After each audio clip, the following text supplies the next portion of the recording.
എല്ലാവർക്കും നമസ്കാരം. Teachers mentors YouTube ചാനലിന്റെ പുതിയൊരു വീഡിയോയിലേക്ക് എല്ലാവർക്കും സ്വാഗതം.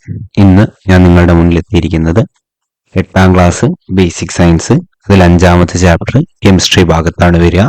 പദാർത്ഥങ്ങളിലെ അടിസ്ഥാന ഘടകങ്ങൾ എന്നുള്ളതാണ് ചാപ്റ്ററിന്റെ പേര്. ഓരോ ചോദ്യങ്ങളും ഇമ്പോർട്ടന്റ് ആണ് എന്ന് എടുത്തെടുത്ത് പറയില്ല. അതിന്റെ കാരണം എല്ലാ ചോദ്യങ്ങളും, ഈ ഒരു ഭാഗത്ത് വരുന്ന എല്ലാ ചോദ്യങ്ങളും PSC ചോദിക്കാൻ സാധ്യതയുള്ള ചോദ്യങ്ങളാണ്.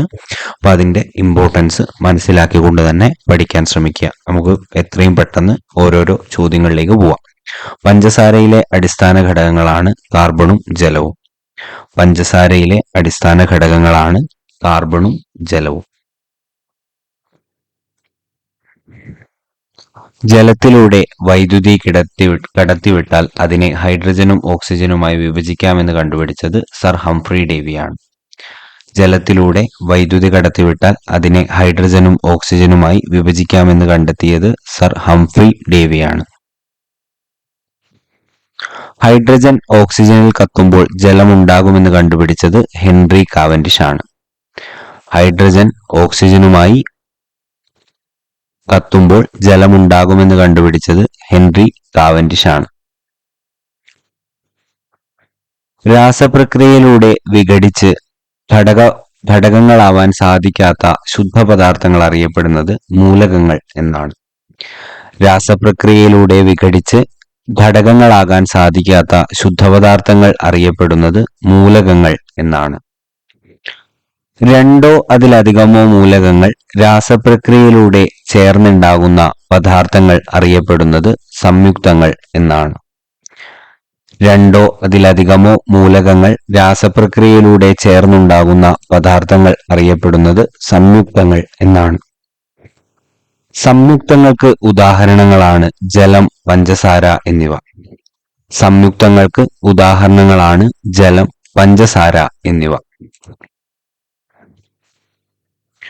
മൂലകങ്ങൾക്ക് ആധുനിക രീതിയിലുള്ള പ്രതീക സമ്പ്രദായം ആവിഷ്കരിച്ച ശാസ്ത്രജ്ഞൻ ബസീലിയസ് ആണ്. മൂലകങ്ങൾക്ക് ആധുനിക രീതിയിലുള്ള പ്രതീക സമ്പ്രദായം ആവിഷ്കരിച്ച ശാസ്ത്രജ്ഞൻ ബസീലിയസ് ആണ്. സെലീനിയം, തോറിയം, സീറിയം, സിലിക്കൺ എന്നീ മൂലകങ്ങൾ കണ്ടുപിടിച്ചത് ബസീലിയസ് ആണ്. സെലീനിയം, തോറിയം, സീറിയം, സിലിക്കൺ എന്നീ മൂലകങ്ങൾ കണ്ടുപിടിച്ചത് ബസീലിയസ് ആണ്. പൊളോണിയം എന്ന മൂലകത്തിന് പേര് വന്നത് എങ്ങനെയാണെന്ന് ചോദിച്ചാൽ പോളണ്ട് എന്ന രാജ്യത്തിന്റെ പേരിൽ നിന്നാണ്. Polonium, Poland. പൊളോണിയം എന്ന മൂലകത്തിന്റെ പേര് വന്നത് എങ്ങനെയാണ് എന്ന് ചോദിച്ചിട്ടുണ്ടെങ്കിൽ അത് പോളണ്ട് എന്ന രാജ്യത്തിന്റെ പേരിൽ നിന്നാണ്. ട്യൂറിയം എന്ന മൂലകത്തിന് പേര് വന്നത് ഏത് ശാസ്ത്രജ്ഞന്റെ പേരിൽ നിന്നുമാണ് എന്ന് ചോദിച്ചാൽ മേരി ക്യൂരിയുടെ പേരിൽ നിന്നുമാണ്. ക്യൂറിയം എന്ന മൂലകത്തിന് പേര് വന്നത് ഏത് ശാസ്ത്രജ്ഞന്റെ അല്ലെങ്കിൽ ശാസ്ത്രജ്ഞയുടെ പേരിലാണ് എന്ന് ചോദിച്ചാൽ മേരി ക്യൂരിയുടെ പേരിലാണ്. ക്രോം എന്ന നിറത്തിൽ നിന്ന് പേര് വന്ന മൂലകമാണ് ക്രോമിയം. ക്രോം എന്ന നിറത്തിൽ നിന്നും പേര് വന്ന മൂലകം ഏതാണ് എന്ന് ചോദിച്ചാൽ ക്രോമിയം. ക്രോം എന്ന നിറത്തിൽ നിന്നും പേര് വന്ന മൂലകം ക്രോമിയം. ഇൻഡിക്കോ എന്ന നിറത്തിൽ നിന്നും പേര് വന്ന മൂലകമാണ് ഇൻഡിയം. ഇൻഡിക്കോ എന്ന നിറത്തിൽ നിന്നും പേര് വന്ന മൂലകമാണ് ഇൻഡിയം. ഇൻഡിക്കോ എന്ന നിറത്തിൽ നിന്നും പേര് വന്ന മൂലകമാണ് ഇൻഡിയം എന്നുള്ളത് അവിടെ ഓർത്തിരിക്കുക. ക്ലോറിൻ എന്ന മൂലകത്തിന് പേര് വന്ന നിറം ക്ലോറോ ആണ്. ക്ലോറിൻ എന്ന മൂലകത്തിന് പേര് വന്ന നിറം ക്ലോറോ. നെപ്റ്റ്യൂണിയം എന്ന മൂലകത്തിന് പേര് വന്നത് എവിടെ നിന്നാണ് എന്ന് ചോദിച്ചാൽ ഒരു ഗ്രഹത്തിൽ നിന്നാണ്. നെപ്റ്റ്യൂൺ എന്ന ഗ്രഹത്തിൽ നിന്നാണ് നെപ്റ്റ്യൂണിയം എന്ന മൂലകത്തിന് പേര് വന്നത്. അപ്പൊ നെപ്റ്റ്യൂണിയം എന്ന മൂലകത്തിന് പേര് വന്നത് എവിടെ നിന്നാന്ന് ചോദിച്ചാൽ അത് ഗ്രഹത്തിൽ നിന്നാണ് എന്ന് പറയാം. യൂറോപ്പിയം എന്ന മൂലകത്തിന് പേര് വന്ന ഭൂഖണ്ഡം യൂറോപ്പാണ്. യൂറോപ്പിയം എന്ന മൂലകത്തിന് പേര് വന്ന ഭൂഖണ്ഡം യൂറോപ്പ്. യൂറോപ്പിയം എന്ന മൂലകത്തിന് പേര് വന്ന ഭൂഖണ്ഡം ഏത് എന്ന് ചോദിച്ചാൽ അത് യൂറോപ്പാണ്. അമേരിക്ക എന്ന സ്ഥലനാമത്തിൽ നിന്നും പേര് വന്ന മൂലകമാണ് അമേരീസിയം. അമേരിക്ക എന്ന സ്ഥലനാമത്തിൽ നിന്നും പേര് വന്ന മൂലകം അമേരീസിയം. അമേരിക്ക എന്ന സ്ഥലനാമത്തിൽ നിന്നും പേര് വന്ന മൂലകം അമേരീസിയമാണ്. ഫ്രാൻസിയം എന്ന മൂലകത്തിന് പേര് വന്ന സ്ഥലം ഫ്രാൻസ് ആണ്. ഫ്രാൻസിയം എന്ന മൂലകത്തിന് പേര് വന്ന സ്ഥലം ഫ്രാൻസ്. ഫ്രാൻസിയം എന്ന മൂലകത്തിന് പേര് വന്ന സ്ഥലം ഫ്രാൻസ് ആണ്. റഷ്യ എന്ന സ്ഥലപ്പേരിൽ നിന്ന് പേര് കിട്ടിയ മൂലകം റുദേനിയമാണ്. റഷ്യ എന്ന സ്ഥലപ്പേരിൽ നിന്ന് പേര് കിട്ടിയ മൂലകം റുദേനിയം. റഷ്യ എന്ന സ്ഥലപ്പേരിൽ നിന്നും പേര് കിട്ടിയ മൂലകം ഏതാണ് എന്ന് ചോദിച്ചിട്ടുണ്ടെങ്കിൽ റുദേനിയമാണ്. പ്ലൂട്ടോണിയം എന്ന പേര് വരാൻ കാരണമായ ഗ്രഹം പ്ലൂട്ടോ ആണ്. പ്ലൂട്ടോണിയം എന്ന പേര് വരാൻ കാരണമായിട്ടുള്ള ഗ്രഹം പ്ലൂട്ടോ. പ്ലൂട്ടോണിയം എന്ന പേര് വരാൻ കാരണമായ ഗ്രഹം പ്ലൂട്ടോ. മെന്റലീവിയം എന്ന മൂലകത്തിന് പേര് ലഭിച്ചത് ഏത് ശാസ്ത്രജ്ഞനിൽ നിന്നാണ്? മെന്റലിയേഫിൽ നിന്നാണ്. നമ്മുടെ പീരിയോഡിക് ടേബിളിന്റെ പിതാവാണ്. മെന്റലീവിയം എന്ന മൂലകത്തിന് പേര് ലഭിച്ചത് ഏത് ശാസ്ത്രജ്ഞനിൽ നിന്നാണ് എന്ന് ചോദിച്ചാൽ മെന്റലിയേഫിൽ നിന്നാണ്. ഏണസ്റ്റ് റുദർഫോർഡ് എന്ന ശാസ്ത്രജ്ഞന്റെ പേരിൽ നിന്നും ലഭിച്ച മൂലകമാണ് റുദർഫോർഡിയം എന്ന് പറയുന്നത്. ഏണസ്റ്റ് റുദർഫോർഡ് എന്ന ശാസ്ത്രജ്ഞന്റെ പേരിൽ നിന്നും പേര് ലഭിച്ച മൂലകമാണ് റുദർഫോർഡിയം. ഏണസ്റ്റ് റുദർഫോർഡ് എന്ന ശാസ്ത്രജ്ഞന്റെ പേരിൽ നിന്നും പേര് ലഭിച്ച മൂലകം റുദർഫോർഡിയം. നേട്രിയം എന്ന ലാറ്റിൻ നാമത്തിൽ നിന്ന് വന്ന മൂലകമാണ് സോഡിയം. സോഡിയത്തിന്റെ പ്രതീകം എന്താണ്? Na ആണ്. അപ്പോ നേട്രിയം എന്ന ലാറ്റിൻ നാമത്തിൽ നിന്ന് വന്ന മൂലകം ഏതാണ് എന്ന് ചോദിച്ചിട്ടുണ്ടെങ്കിൽ അത് സോഡിയമാണ്. കാലിയം എന്ന ലാറ്റിൻ നാമത്തിൽ നിന്ന് വന്ന മൂലകമാണ് പൊട്ടാസ്യം. പൊട്ടാസ്യത്തിനെ നമ്മൾ K വെച്ചാണ് സൂചിപ്പിക്കുക. കാലിയം എന്ന ലാറ്റിൻ നാമത്തിൽ നിന്ന് വന്ന മൂലകം പൊട്ടാസ്യം. കുപ്രം എന്ന ലാറ്റിൻ നാമത്തിൽ നിന്ന് വന്ന മൂലകം കോപ്പർ. കോപ്പറിനെയും നമ്മൾ സൂചിപ്പിക്കുക Cu എന്ന ടേം കൊണ്ടാണ്. അപ്പോ കുപ്രം എന്ന ലാറ്റിൻ നാമത്തിൽ നിന്ന് വന്ന മൂലകം ഏതാണ് എന്ന് ചോദിച്ചിട്ടുണ്ടെങ്കിൽ കോപ്പർ ആണ്. അയൺ എന്ന മൂലകത്തിന് പേര് ലഭിച്ച ലാറ്റിൻ നാമം ഫെറമാണ്. ഇപ്പൊ ഫെറം Fe ആണ് നമ്മൾ അയണിനെ സൂചിപ്പിക്കുക. അപ്പൊ ആ അയണിന് നമ്മളപ്പോ വിചാരിക്കുന്നുണ്ടാവും എന്തായിരിക്കും Fe കൊടുത്തിട്ടുണ്ടാവും. അത് ഫെറം എന്ന പേരിൽ നിന്ന് വന്നത് കൊണ്ടാണ് ഈ ഒരു അയണിന്റെ പ്രതീകം Fe ആയിട്ട് മാറിയിട്ടുള്ളത്. ഒരു മൂലകത്തിന്റെ എല്ലാ സ്വഭാവവും കാണിക്കുന്ന ഏറ്റവും ചെറിയ കണികയാണ് ആറ്റം. ഒരു മൂലകത്തിന്റെ എല്ലാ സ്വഭാവവും കാണിക്കുന്ന ഏറ്റവും ചെറിയ കണിക ഏതാണ് എന്ന് ചോദിച്ചിട്ടുണ്ടെങ്കിൽ അത് ആറ്റമാണ്. സ്വതന്ത്രമായും സ്ഥിരമായും നിൽക്കാൻ കഴിയുന്ന ഏറ്റവും ചെറിയ കണങ്ങളെയാണ് നമ്മൾ തന്മാത്ര എന്ന് പറയാം. സ്വതന്ത്രമായും സ്ഥിരമായും നിൽക്കാൻ കഴിയുന്ന ഏറ്റവും ചെറിയ കണങ്ങളെയാണ് തന്മാത്ര എന്ന് പറയുന്നത്. സ്വതന്ത്രമായും സ്ഥിരമായും നിൽക്കാൻ കഴിയുന്ന ഏറ്റവും ചെറിയ കണങ്ങൾ തന്മാത്ര. ഒരാറ്റം മാത്രമുള്ള മൂലക തന്മാത്രകളെ എന്തു വിളിക്കുന്നു എന്ന് ചോദിച്ചിട്ടുണ്ടെങ്കിൽ ഏകാറ്റോമിക തന്മാത്രകൾ എന്ന് വിളിക്കുന്നു. ഒരാറ്റം മാത്രമുള്ള മൂലക തന്മാത്രകളെ എന്തു വിളിക്കുന്നു? ഏകാറ്റോമിക തന്മാത്രകൾ എന്ന് വിളിക്കുന്നു. രണ്ട് ആറ്റങ്ങളുള്ള മൂലക തന്മാത്രകളെ എന്തു വിളിക്കുന്നു എന്ന് ചോദിച്ചിട്ടുണ്ടെങ്കിൽ ദ്വയാറ്റോമിക തന്മാത്രകൾ എന്നാണ് വിളിക്കുക. രണ്ട് ആറ്റങ്ങളുള്ള മൂലക തന്മാത്രകളെ നമ്മൾ ദ്വയാറ്റോമിക തന്മാത്രകൾ എന്നാണ് വിളിക്കുക. രണ്ടിലധികം ആറ്റങ്ങൾ അടങ്ങിയ മൂലക തന്മാത്രകളെ എന്തു വിളിക്കുന്നു എന്ന് ചോദിച്ചിട്ടുണ്ടെങ്കിൽ ബഹു ആറ്റോമിക തന്മാത്രകൾ എന്ന് വിളിക്കുന്നു.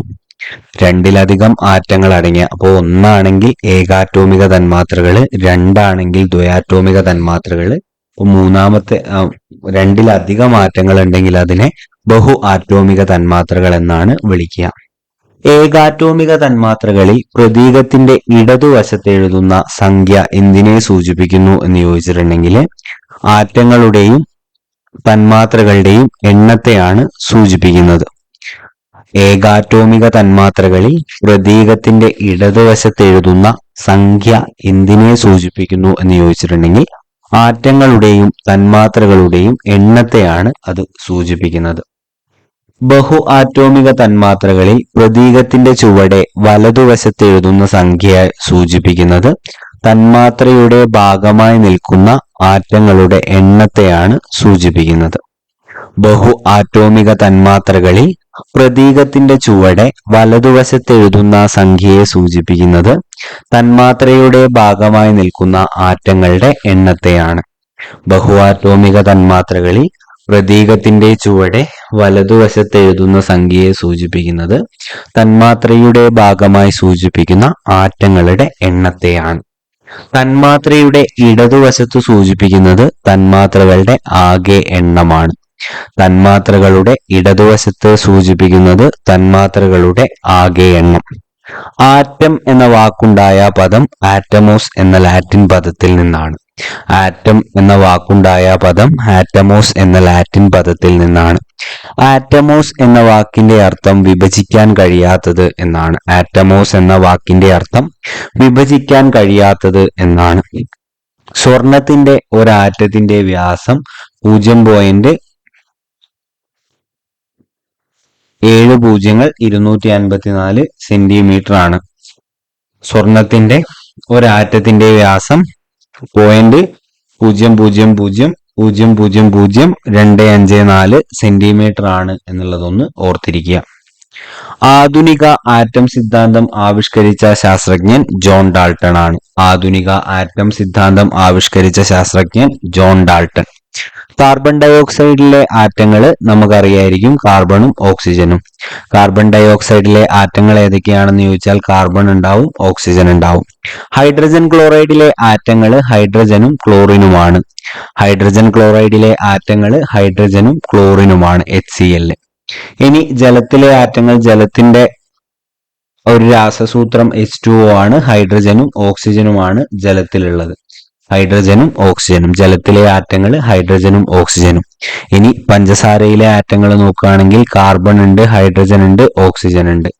പഞ്ചസാരയിലെ ആറ്റങ്ങൾ നോക്കുകയാണെങ്കിൽ പഞ്ചസാരയിൽ കാർബൺ, ഹൈഡ്രജൻ, ഓക്സിജൻ എന്നിവയാണ് ഉള്ളത്. ഇനി മെർക്കുറിക് ഓക്സൈഡിലെ ആറ്റങ്ങൾ ഏതൊക്കെയാണ് എന്ന് ചോദിച്ചിട്ടുണ്ടെങ്കിൽ മെർക്കുറിയും ഓക്സിജനുമാണ്. മെർക്കുറിക് ഓക്സൈഡിലെ ആറ്റങ്ങൾ മെർക്കുറിയും ഓക്സിജനുമാണ്. മെർക്കുറിക് ഓക്സൈഡിലെ ആറ്റങ്ങൾ ഏതൊക്കെയാണ് എന്ന് ചോദിച്ചിട്ടുണ്ടെങ്കിൽ മെർക്കുറിയും ഓക്സിജനുമാണ്. കാൽസ്യം കാർബണേറ്റ് വിഘടിപ്പിച്ചാൽ കിട്ടുന്നത് കാർബൺ ഡയോക്സൈഡ് ആണ്. കാൽസ്യം കാർബണേറ്റ് വിഭജിച്ചാൽ കിട്ടുന്നത് എന്താണെന്ന് ചോദിച്ചാൽ കാർബൺ ഡയോക്സൈഡ്. കാൽസ്യം കാർബണേറ്റ് വിഘടിപ്പിച്ചാൽ കിട്ടുന്നത് carbon dioxide. Carbon dioxide തന്മാത്രയിലെ കാർബൺ ഓക്സിജൻ ആറ്റങ്ങളുടെ അനുപാതം 1:2 ആണ്. കാർബൺ ഡയോക്സൈഡ് തന്മാത്രയിലെ കാർബൺ ഓക്സിജൻ ആറ്റങ്ങളുടെ അനുപാതം 1:2. കാർബൺ ഡയോക്സൈഡിന്റെ രാസസൂത്രം CO2. കാർബൺ ഡയോക്സൈഡിന്റെ രാസസൂത്രം CO2. ജലത്തിന്റെ രാസസൂത്രം H2O. ജലത്തിന്റെ രാസസൂത്രം H2O. ഒരു രാസപ്രവർത്തനത്തിൽ പങ്കെടുക്കുന്ന പദാർത്ഥങ്ങൾ അറിയപ്പെടുന്നത് അഭികാരം എന്നാണ്. ഒരു രാസപ്രവർത്തനത്തിൽ പങ്കെടുക്കുന്ന പദാർത്ഥങ്ങൾ അറിയപ്പെടുന്നത് അഭികാരം. ഒരു രാസപ്രവർത്തനത്തിൽ പങ്കെടുക്കുന്ന പദാർത്ഥങ്ങൾ അറിയപ്പെടുന്നത് അഭികാരം എന്നാണ്. രാസപ്രവർത്തന ഫലമായി ഉണ്ടാകുന്ന പദാർത്ഥങ്ങൾ അറിയപ്പെടുന്നത് ഉൽപ്പന്നം എന്നാണ്. രാസപ്രവർത്തന ഫലമായി ഉണ്ടാകുന്ന പദാർത്ഥങ്ങൾ അറിയപ്പെടുന്നത് ഉൽപ്പന്നം എന്നാണ്. ഒരു രാസസമവാക്യം എഴുതുമ്പോൾ അഭികാരങ്ങളുടെ ഭാഗത്തും ഉൽപ്പന്നങ്ങളുടെ ഭാഗത്തും ഒരേ ഇനം ആറ്റങ്ങളുടെ എണ്ണം വന്നാൽ അഭികാരങ്ങളുടെയും ഉൽപ്പന്നത്തിന്റെയും എണ്ണം തുല്യമായിരിക്കും. ഒരു രാസസമവാക്യം എഴുതുമ്പോൾ അഭികാരങ്ങളുടെ ഭാഗത്തും ഉൽപ്പന്നങ്ങളുടെ ഭാഗത്തുമുള്ള ഒരേ ഇനം ആറ്റങ്ങളുടെ എണ്ണം സൂചിപ്പിക്കുന്നത് അഭികാരങ്ങളുടെയും ഉൽപ്പന്നത്തിന്റെയും എണ്ണം തുല്യമാണ് എന്നുള്ളതാണ്. ഒരു സമവാക്യത്തിൽ അഭികാരങ്ങളുടെയും ഉൽപ്പന്ന ഭാഗത്തെയും ഒരേ ഇനം ആറ്റങ്ങളുടെ എണ്ണം തുല്യമായാൽ അത്തരം സമവാക്യങ്ങളാണ് സമീകൃത രാസസമവാക്യങ്ങൾ എന്നറിയപ്പെടുന്നത്.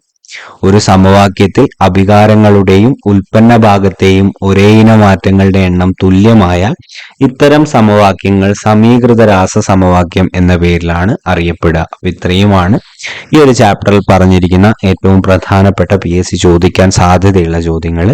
അടുത്ത ഒരു യൂണിറ്റുമായിട്ട് വരുന്നത് വരെ thank you and have A nice day.